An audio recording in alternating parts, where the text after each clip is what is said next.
Okay, I'm going to make a shocking statement here, and I want you to tell me if you agree with this or not. Okay, here's the shocking statement. Your church staff isn't thriving, and it has nothing to do with talent.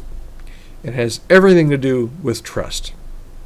Okay? Maybe your church staff is thriving. Maybe I should have said, if your church staff isn't thriving. It has nothing to do with talent, everything to do with trust. Okay? Churches don't split over bad theology, usually. Usually. Sometimes they do, but usually they don't. They split over broken relationships.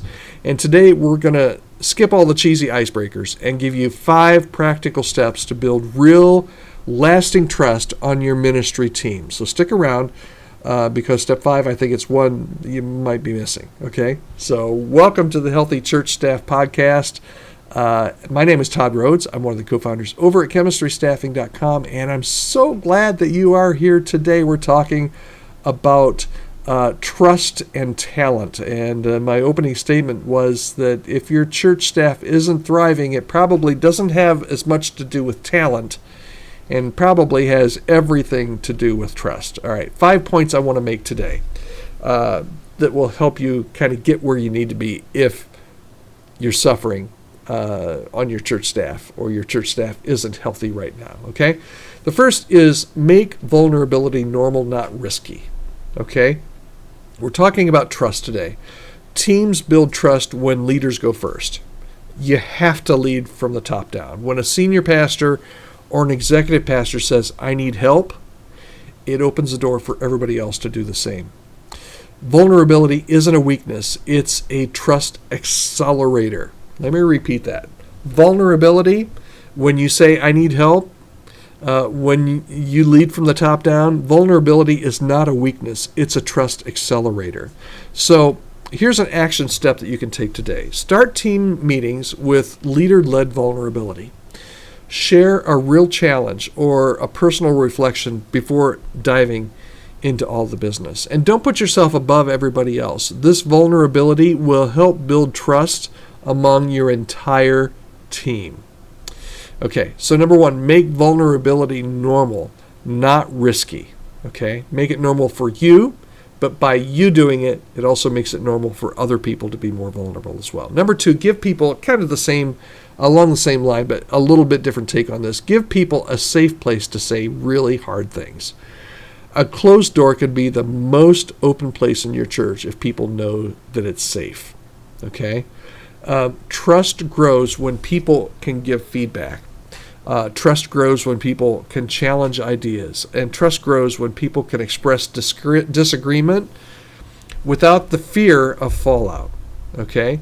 So here's a tip for you. Set expectations that disagreement is not disloyalty. There are too many churches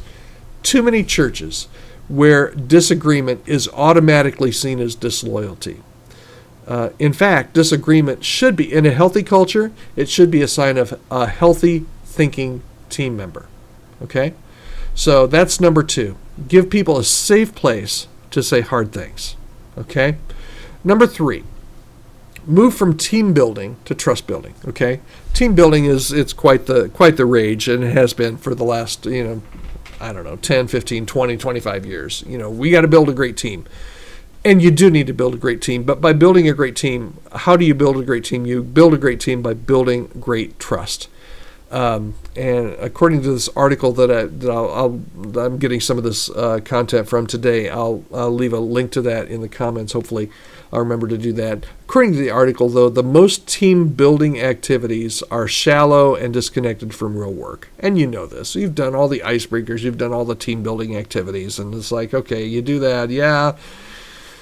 For an introvert, it always makes me, I hate icebreakers, I hate team building exercises. Let's just get on to it, okay?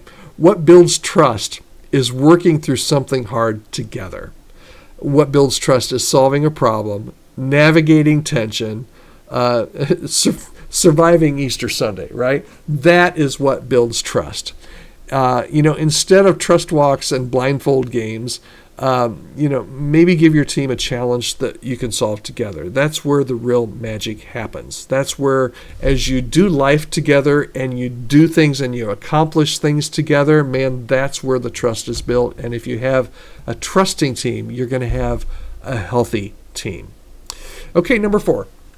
This is important. Honor strengths and admit weaknesses. Okay, everybody wants to be known for what they bring to the table.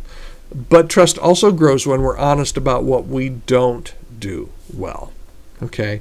When we stop pretending to be perfect, especially if you're the main leader, the senior leader, or the senior pastor, the executive pastor, when you stop pretending to be perfect, you're going to give others on your team permission to do the same. And for church teams, man, this is especially powerful.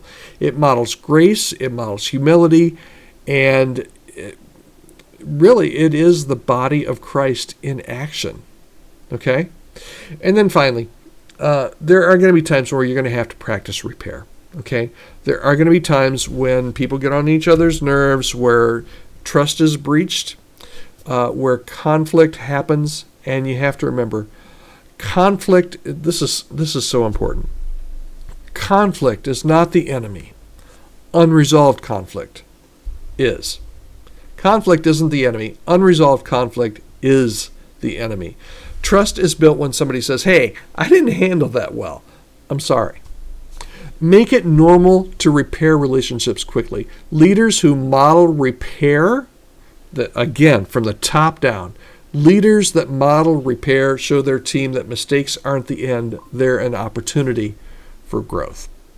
Okay, so is your team just kind of coexisting, or are they trusting each other?